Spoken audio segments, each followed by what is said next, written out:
was 27 years old and living alone in a second-floor apartment in a mid-sized city in Ohio. It was one of those older converted buildings, the kind with thick walls and high ceilings and radiators that clicked on in the middle of the night. The building had about 20 units and a management office on the ground floor. I had lived there for almost a year by that point. I knew my neighbors by face, if not by name. I knew the sounds the building made. The elevator that groaned when it reached the second floor. The pipes that rattled every morning around 6. The particular sound of my own front door when the latch caught. All of it was familiar, and none of it worried me. My husband traveled for work about 2 weeks out of every month. I was used to being alone in that apartment. It had never bothered me. I had my routines. I would cook dinner, watch something on TV, take a shower before bed, and that was usually it. The apartment felt safe. The building felt safe. We were on the second floor, and the front door had 2 locks, and I always used both of them. It was a Tuesday evening in late October.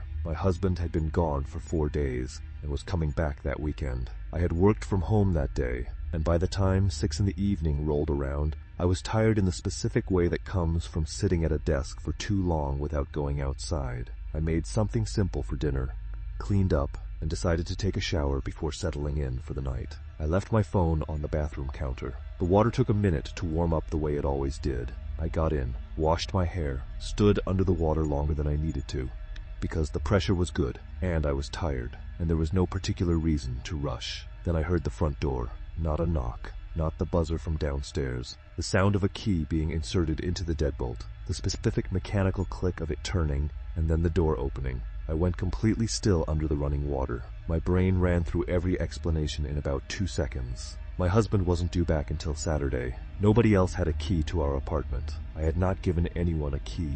I stood completely motionless and listened. I heard footsteps in the entryway, slow and unhurried, moving toward the living room. I turned the shower off as quietly as I could, reached for my phone on the counter. My hands were shaking badly enough that I dropped it once against the tile before I got a grip on it. I dialed 911 and turned the volume all the way down before it connected, and then whispered to the dispatcher that someone had just let themselves into my apartment with a key, and that I was locked in the bathroom, and that my husband was out of town. She told me to stay where I was and stay quiet. She said officers were on their way. I sat on the edge of the tub with my phone pressed to my ear and listened to the sounds in my apartment. Whoever was out there was moving through the rooms, not ransacking, not throwing things or opening drawers, just moving through slowly, like someone who knew the layout and was taking their time. After what the dispatcher later told me was 11 minutes, the officers knocked on the front door and announced themselves. I heard the sounds in the apartment stop.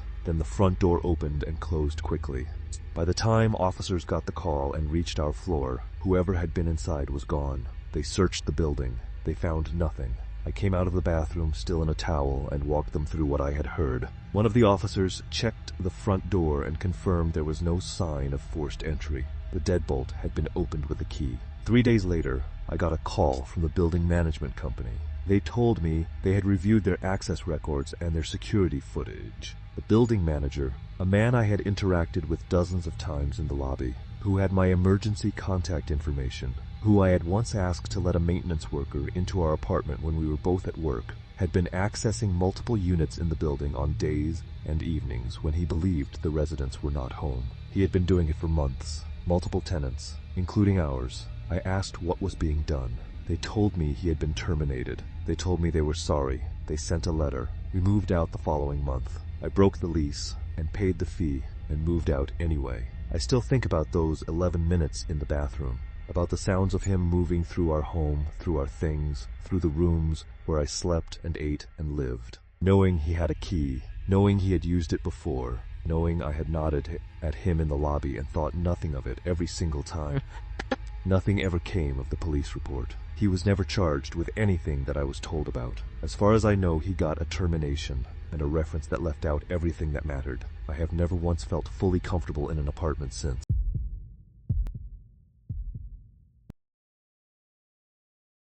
This happened 4 years ago on a Thursday night in early September. I want to be specific about that because I still think about it constantly, and the details have never left me. My husband was out of town for work. He traveled fairly regularly, and I had been home alone plenty of times before, without it being anything other than ordinary. I had gone over to a friend's house for dinner that evening.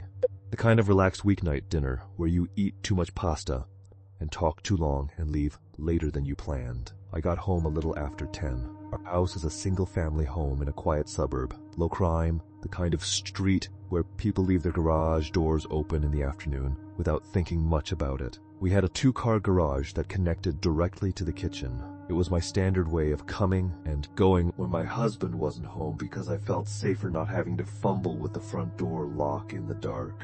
I pulled into the garage and parked and hit the button to close the door behind me. I sat in the car for a minute, finishing a voice message I was sending to my husband. Then I got out and went around to the passenger side to grab my bag and a jacket I had left on the seat. I turned to walk toward the door into the house, and I saw him. A man I had never seen before was standing halfway down our driveway, not on the street, not at the edge of our property. Halfway up our driveway, maybe 30 feet from where I was standing. He was just looking at me, not moving, not speaking. Just standing there in the dark at the edge of the light, coming from the garage and looking at me with absolutely no expression on his face. I want to explain what that specific thing does to a person, because I think it sounds less frightening described than it actually was. There was no confusion about who he was or what he wanted written on his face. There was no indication that he was lost or looking for an address or any of the things a normal person who accidentally ended up on your driveway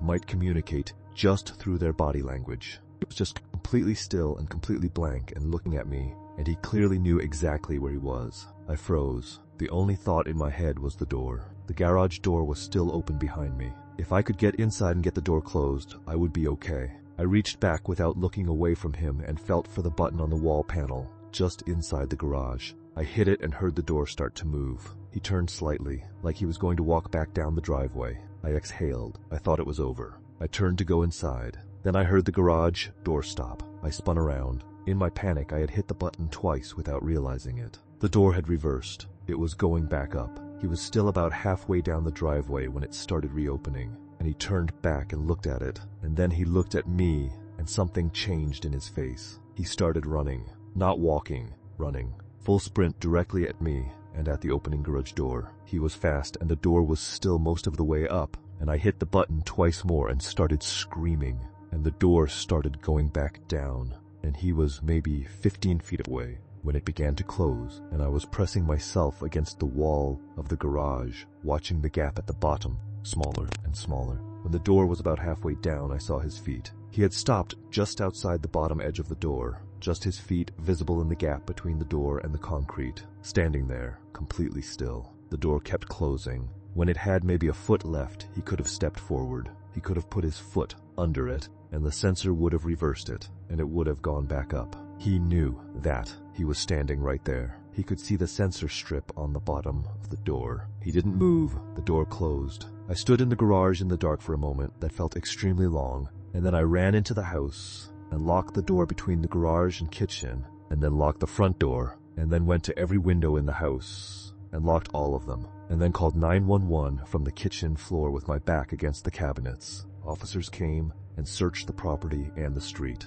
They found nobody. My husband drove home that same night, left at 2 in the morning, and got to us by early afternoon the next day. I did not sleep at all between the garage door closing and his car pulling into the driveway. The detective who followed up with me a few days later asked whether I had seen a vehicle on the street. I hadn't noticed one which he said was notable. He asked whether the man had said anything. He hadn't. He asked whether I recognized him at all. I did not. What the detective told me next is the part that has stayed with me. He said that in his experience, the ones who came up driveways without a vehicle and without saying anything were generally not there by accident or by confusion. He said that the combination of no words, no vehicle, and the direct sprint at an opening door suggested someone who had done this kind of thing before and knew what they were doing. He left me his card. He told me to call if I remembered anything else. I never heard from him again. We had a security system installed that week. Cameras on every corner,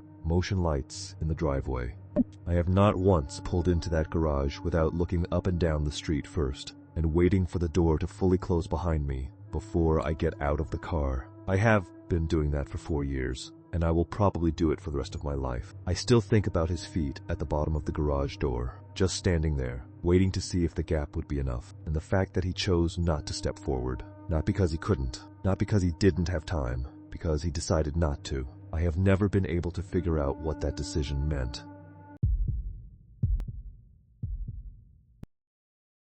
I want to start by saying I lived in a gated community. I want to say that specifically because when people think about the kinds of places where this happens, they usually picture somewhere isolated or somewhere with no security. I lived in a gated community in a suburb of a major city in Florida. There was a staffed entrance gate. There were streetlights. There were cameras at the front entrance. My neighbors were home most evenings. It was the kind of place you move to specifically because it feels secure. I was 24 at the time and living alone for the first time. I worked a standard office schedule and came home most evenings between 7 and 8. My mom had always been careful about security. She was the kind of person who trusted instincts, and she called me one evening and said she had a feeling and that she wanted to send me a couple of security cameras to put up outside my front door and at the back of the house. I didn't think I needed them. I let her send them anyway because it wasn't worth arguing about. I installed them that weekend and set up the app on my phone and mostly forgot about them.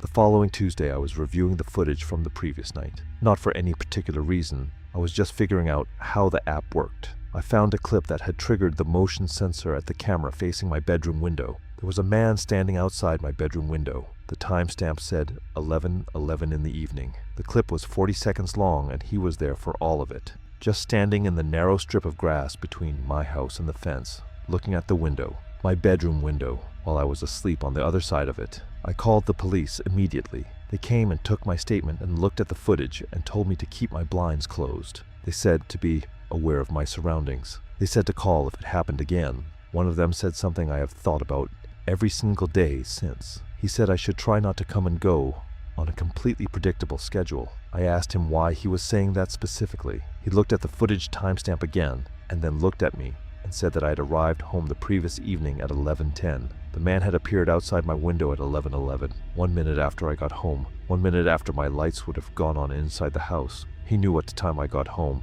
He had been watching long enough to know my schedule. I called my mom that night and she drove 3 hours and stayed with me for a week. I barely slept. I kept the blinds closed and the lights in the bedroom off, and I moved my bed away from the window. I started varying what time I left work and came home, taking different routes, parking in different spots in the lot. I installed a rope between 2 trees along the fence line on that side of the house, a basic tripwire that would make noise if someone walked through it. 6 nights later, I came home from work. It was a Sunday.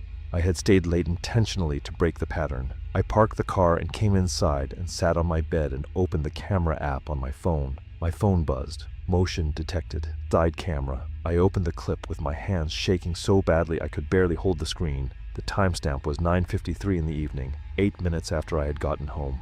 The rope between the trees had been triggered and was swaying slightly. And at the window, the bedroom window I was sitting 3 feet away from on the other side of the glass, was a man. I could not see his face clearly enough in the camera to identify him, but he was there, standing in the same spot, looking at the same window, while I was sitting on my bed looking at my phone on the other side of it. I called 911 and stayed completely still, and did not move or turn on any lights until officers arrived 7 minutes later. They searched the property. They found the disturbed rope. They found footprints in the soft ground near the fence. They found nobody. I moved out of that house within 3 weeks. I broke my lease the same way I had broken the last one in college. Just left and paid the fees and did not look back. I never found out who he was. I never found out how long he had been watching before my mom's cameras caught him. I never found out how he knew what time I came home. The gate at the entrance logged vehicles coming in and out, but the timestamps from the relevant evenings showed too many entries to narrow it down. What I know is this: for at least 1 week before those cameras went up, I had been coming home to a dark house and going to sleep in a bedroom with a window and no camera and no idea. And he had been out there, on the other side of the glass, watching. My mom still brings up the cameras sometimes. She says she had a feeling. I have never once told her she was wrong.